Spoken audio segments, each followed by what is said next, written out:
Almost 1/3 of boys are trying to gain weight or bulk up. That stat is from a recent New York Times article by Lisa L. Lewis, a freelance journalist and mother of a teen boy. For years, body image concerns were kind of thought of as a female thing. Girls were the ones who worried about how they look. And as moms, most of us are acutely aware of the images that we are immersed in the media, the super thin, super busty, just oozing sex all over the place image that we sort of internalize and think we should look like that. Well, today's boys face a lot of that pressure as well. Think about it. Superhero costumes for toddler boys now come equipped with built-in muscles. 2- and 3-year-old boys have built-in muscles in their Halloween costumes. Popular teen TV shows such as Outer Banks on Netflix right now have 20-something actors with chiseled faces and abs playing 16-year-old boys, creating utterly unrealistic expectations for our boys and the girls who are looking at our actual 16-year-old boys. Instagram and fitness magazines highlight well-muscled bodies, and every single high school coach I know is pushing his athletes to spend time in the weight room. Perhaps it's no wonder then that a 2019 study found that 22% of young men ages 18 to 24 had an eating disorder due to a desire to enhance muscles. If you have a son, you must be aware of the pressure your son faces to look a certain way. And you need to know the signs and symptoms of disordered eating, body dysmorphia. It's a thing for boys just as it is for girls, so that you can intervene if there's a problem. Joining us today is Lisa Lewis. She is the author of that New York Times article, When Teen Boys Use Supplements. Welcome, Lisa. Thank you for having me.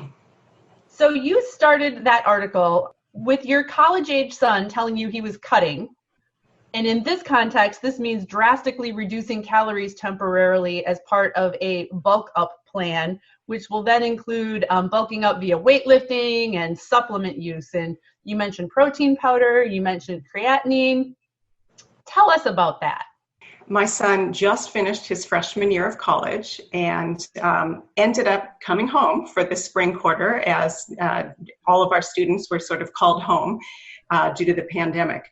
So he had already been using supplements sort of off and on throughout high school because he played football. So that was really where this whole process started for him in our family. I have 2 kids, both teens, one's a boy, one's a girl. He suddenly developed an interest in playing football when he got to high school. He played flag before that, but this was a brand new thing for our family.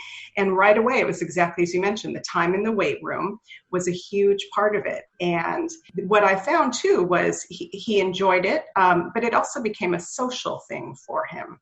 Mm-hmm. A lot of times, even after the season was over, after school, he'd go to the gym. He'd be meeting a friend there, that it really was sort of part of what he did. So when football ended, he still enjoyed that, the going to the gym, the lifting weights, the social part of it, but he sort of needed another focus for it because it was no longer for football. Football was not something he was going to be continuing with. And that's when he decided, oh, well, maybe I will look into doing bodybuilding.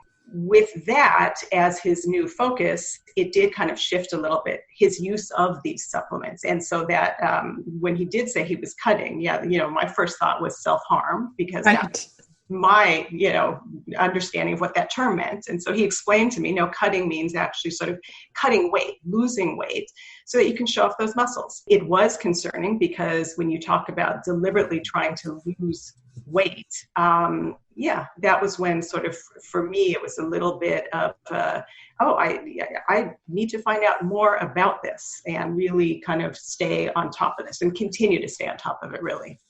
Mm-hmm. Interesting, that word cutting.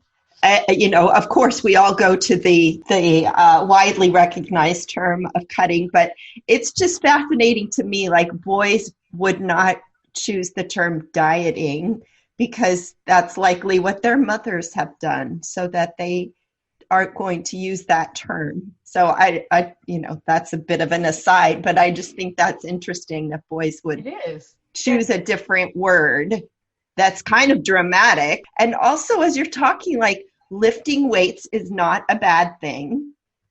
It's a social thing, as you said.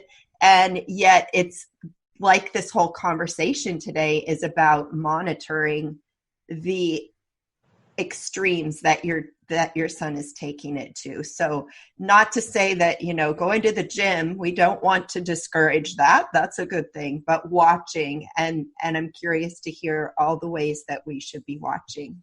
I'm curious about that too, because, so often this starts in a really good place. Your son joins football. He wants to be the best athlete he can be.